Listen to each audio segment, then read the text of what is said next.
വളരെ സ്നേഹം നിറഞ്ഞ എൻ്റെ പ്രിയമുള്ള വോട്ടർമാരെ, സഹോദരി സഹോദരന്മാരെ, കഴിഞ്ഞ 2 ആഴ്ച നീണ്ട പോരാട്ടങ്ങൾക്ക് ശേഷം തിരഞ്ഞെടുപ്പ് വോട്ടിംഗ് ഇന്ന് 6 മണിയോടുകൂടി അവസാനിച്ചിരിക്കുകയാണ്.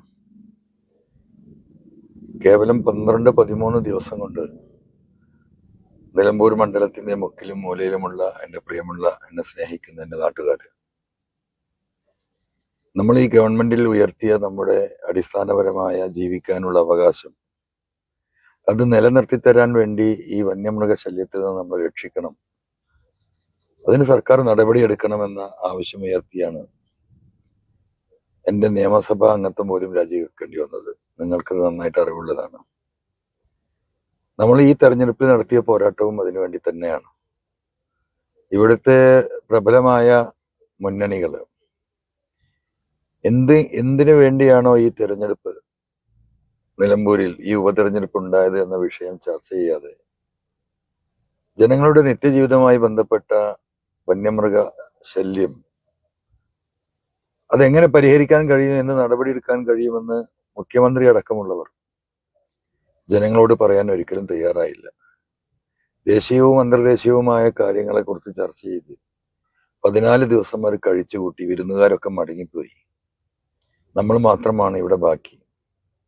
നമ്മുടെ ജീവിതം ഇപ്പോഴും ഈ വന്യമൃഗങ്ങളുടെ ആക്രമണത്തിന് ഏത് നിമിഷവും വിധേയമാകുന്ന അവസ്ഥ തുടരുകയാണ്.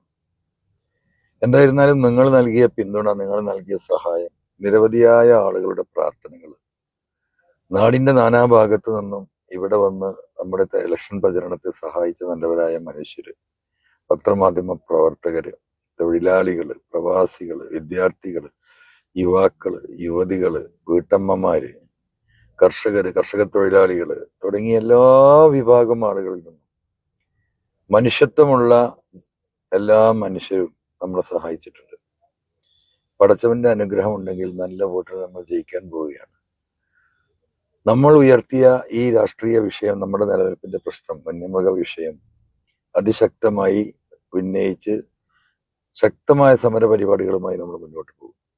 2026 തിരഞ്ഞെടുപ്പിൽ ഈ 1.5 കോടി ജനങ്ങളെ ബാധിക്കുന്ന ഈ വിഷയം പരിഹരിക്കത്തക്ക രീതിയിലുള്ള നിലപാട് സ്വീകരിക്കാത്ത ഒരു മുന്നണിക്കും മലയോര ജനത പിന്തുണ നൽകില്ല. ആ നിലപാടുമായി ഒരുപക്ഷെ ചിലപ്പോൾ നമുക്ക് ഒറ്റയ്ക്ക് പോരാടേണ്ടി വരും. ആ പോരാട്ടം നമ്മുടെ നിലനിൽപ്പിന് വേണ്ടിയാണെന്ന് മനസ്സിലാക്കി ഭാവിയിൽ നമ്മുടെ മുന്നോട്ട് പോക്കിന് നിങ്ങളുടെ സഹായം ഉണ്ടാകണം. നിങ്ങൾ നൽകിയ എല്ലാ സഹായത്തിനും സ്നേഹപൂർവ്വം നന്ദി അറിയിക്കുകയാണ്. നിങ്ങളുടെ പ്രിയപ്പെട്ട അൻവർ.